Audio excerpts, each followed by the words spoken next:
It has been a little while now since DOGE made big news, but the GSA, General Services Administration, recently made some DOGE-style headlines of their own.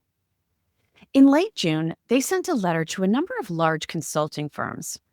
They're asking for information about what portion of the billions of dollars of planned or ongoing projects actually needs to be done. They're also looking to figure out how much of the work could be done internally and trying to drive a major shift to outcome based contracts. Josh Gruenbaum, the commissioner of the Federal Acquisition Service at the GSA, is the one overseeing the review.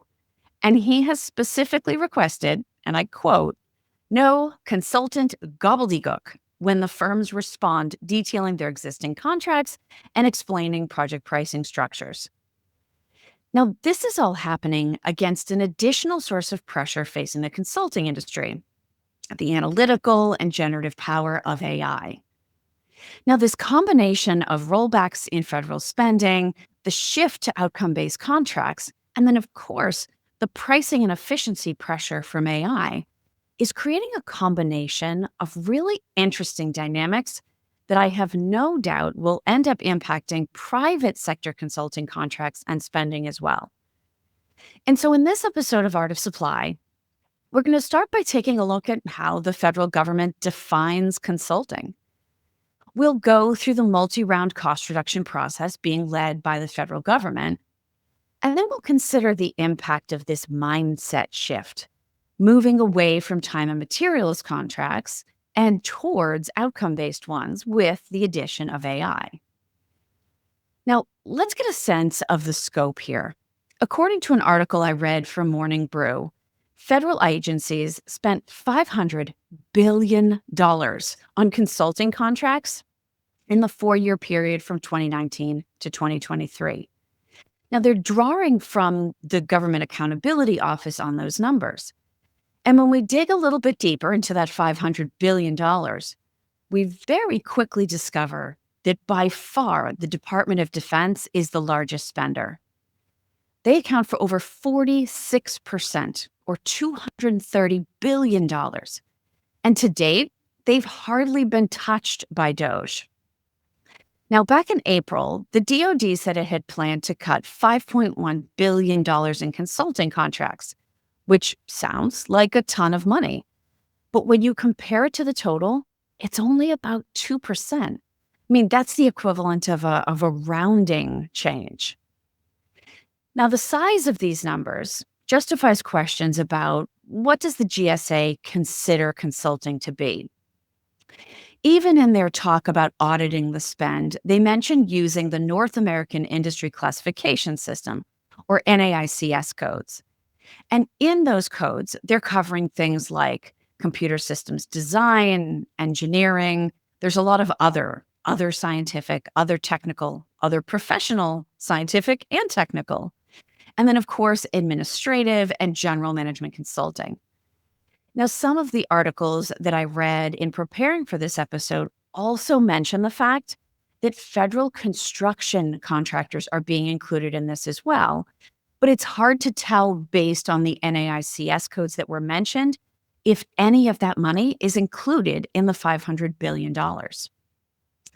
Now, the other thing that the government is looking into is not just where they're directly working with consulting firms, but where they're working with value-added resellers, or VARs. They're trying to figure out, when are we buying from a middleman and why? And is it appropriate to pay the additional markup, estimated at somewhere between 5 and 7%, that usually goes along with that?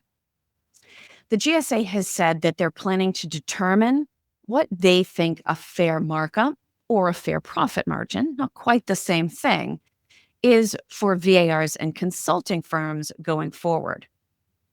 Now, a lot of times, these VARs are used when providers can't meet the federal acquisition compliance requirements. And I don't know this firsthand, but based on what I've seen in the private sector, I also suspect that it is just plain easier to get a contract and get paid through a reseller than it is to try to work with the federal government directly. So they're going to have to work on their own internal processes to make themselves easier to work with if they want to get those 5 to 7% savings associated with cutting out the middlemen. Now, in the letter that the GSA sent out, they asked providers, no gobbledygook, of course, to come back and categorize each contract as being one of three things: either a critical need, an opportunity to cancel work or downscope a project, or something of a middle ground where more discussion is needed before the consulting firm can make a recommendation. This is actually the second time that GSA has tried this. They had an earlier March deadline to do the same, but they were disappointed in the responses that they got. Maybe too much gobbledygook.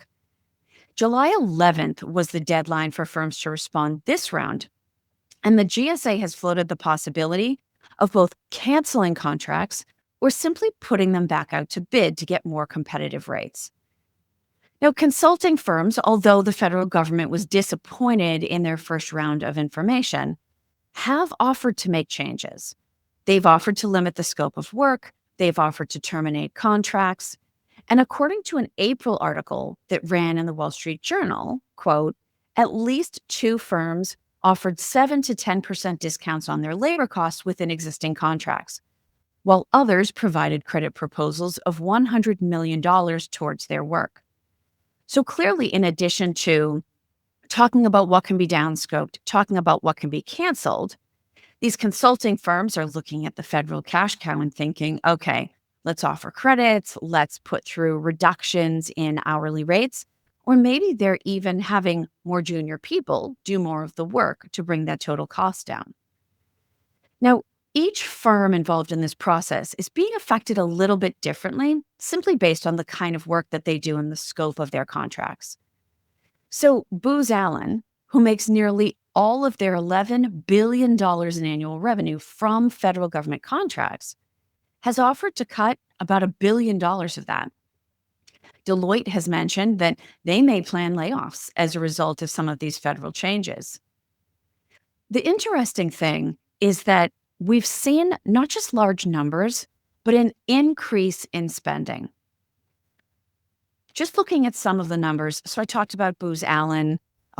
They're looking at $9 billion, $10 billion, $11 billion a year.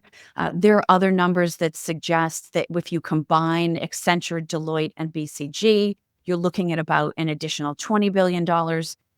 Even just looking at those very large contracts, the government is spending 4 times what they were spending a decade ago. Now, the idea of this increase is that the federal government couldn't heal itself, that the efficiency and objectivity changes that were required simply couldn't be handled by a federal bureaucracy. Now, that premise is currently being questioned under a more efficiency-minded Trump administration, and it's bolstered by the perception that the federal government is no more effective or efficient than it was 10 years ago and $30 billion ago, based on all of this spending. Now, as I mentioned at the outset, the federal cutbacks are not the only thing across the board affecting consulting right now. So there's sensitivity about what international clients some of these firms have. The Senate's 2024 Time to Choose Act aims to ban contracts with the federal government for firms that are serving what they consider adversarial nations like China and Russia. It's sort of like in the same spirit as limiting semiconductor technology so that even the manufacturing is not overlapping in facilities or with providers that also do work with Chinese companies. Now, that Time to Choose Act seems to be stuck in committee as of December 2024. So it hasn't taken effect yet, but it's something that all of these firms are watching. Of course, it's definitely second to the impact of AI. The initial thought among most big consulting firms was that this would be another great opportunity to make money. Companies are looking to test AI, perhaps build their own. They're trying to figure out how to incorporate it into the tech stacks that they currently have and how to roll it out to help their processes. But of course, it's affecting the consulting firms as well. Everyone has very quickly figured out that with the right oversight and inputs, AI can often do analysis in 10 minutes that used to take a team of consultants weeks or months to do. And so there's an expectation that consulting firms will both be wisely using AI and also pass along the cost savings. Now, some consulting firms have actually started in the midst of this AI driven revolution. Palantir is a great example. They're seeing a surge of business. This firm was founded by Peter Thiel, among other people.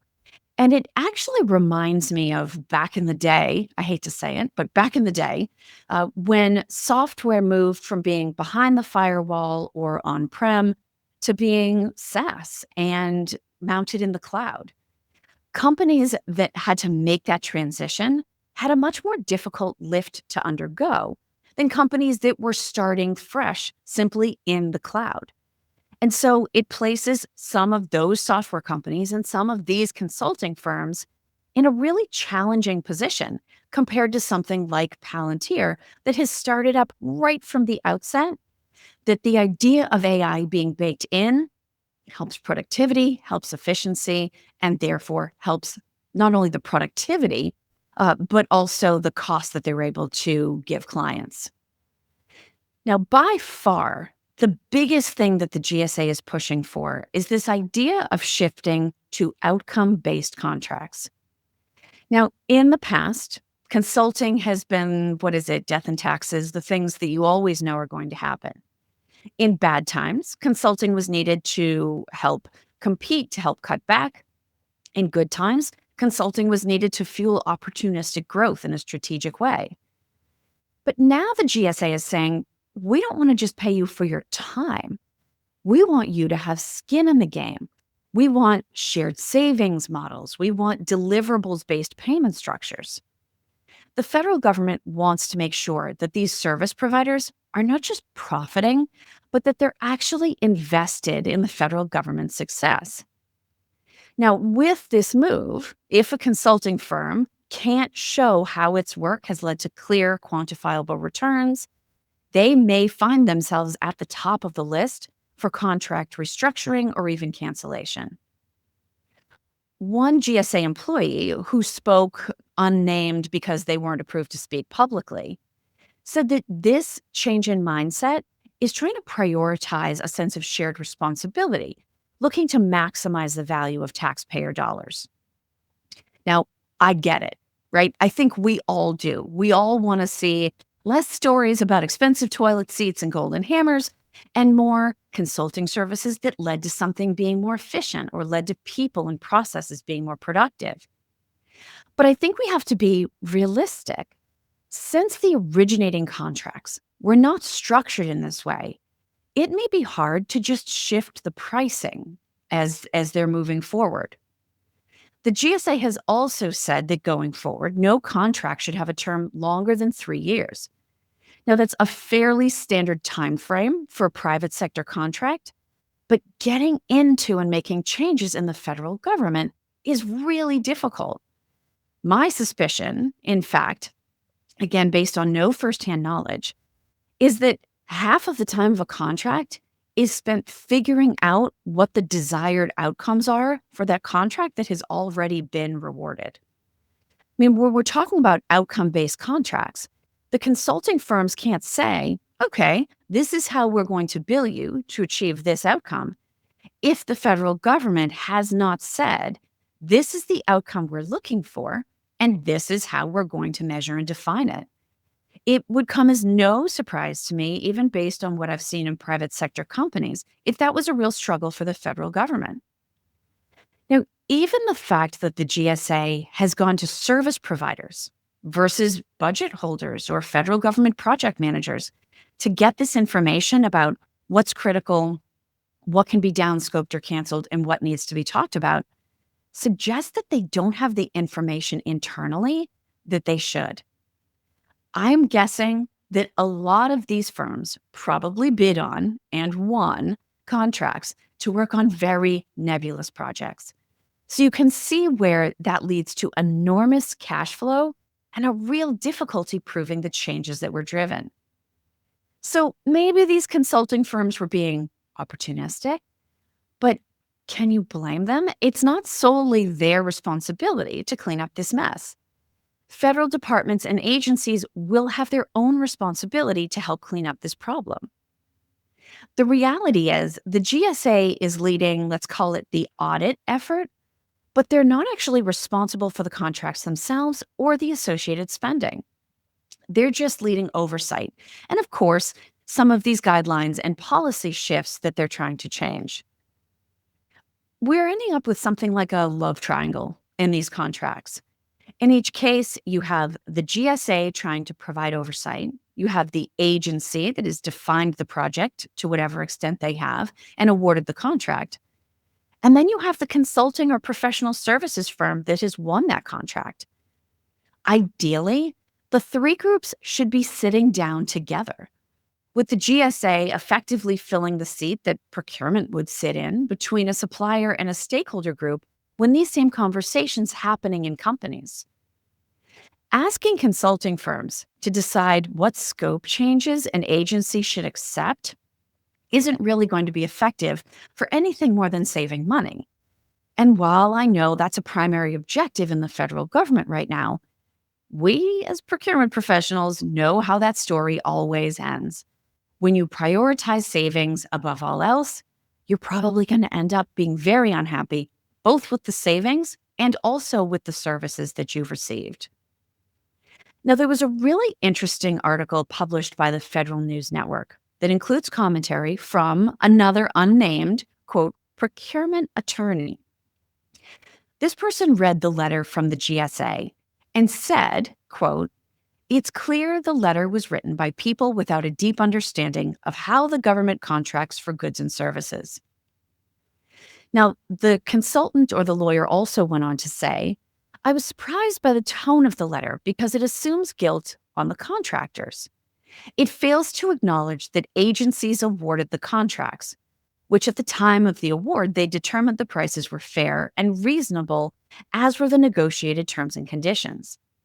It seems like the GSA is telling the companies to pay a penalty before determining if they are guilty of something. They are assuming the companies did something wrong, even though they did exactly what the government told them to do." This procurement lawyer also said, "If the allegation is that the company didn't overbill the government, but that they just made too much money, I'm not sure how do you do that?" That being the end of the quote. I think that's an interesting observation. And again, it brings the question back to what responsibility or obligation do federal agencies have in the spending that they've initiated? Now, from a centralized standpoint, the federal government's position is very clear. Josh Gruenbaum, he again is the Federal Acquisition Service Commissioner at the GSA who's overseeing this whole process, said, quote, "If you're really good at your job, you should actually prefer outcome-based because you should then be able to win a lot more business. If you're as good as you say you are, you should be able to keep your cost structure down, deliver the mission and the outcome, and still make a margin. But if you're somebody who can't deliver and just clocks in and clocks out, charges for hours and not for outcomes in an unpoliced fashion, that's not going to work for us anymore." Now, that quote from Gruenbaum is interesting if we flip it around and describe it about federal employees. Do they know what they want? Do they know how to evaluate both outcomes and service levels and cost structures? Or are they simply clocking in and clocking out and allowing consulting firms to charge maybe exorbitantly, but for hours that they've approved versus overseeing outcomes? I think part of what the GSA is going to learn in going through this process is that the federal government's own employees may not be good enough to define their mission well enough for these consulting firms to work realistic outcome-based contracts. I'm not sure the outcomes have been defined, are measurable, and therefore can even be delivered. And so, if they're honest, I think the GSA has an opportunity to learn just as much about their own teams federally as they learn about the consulting firms that they've come to depend on externally.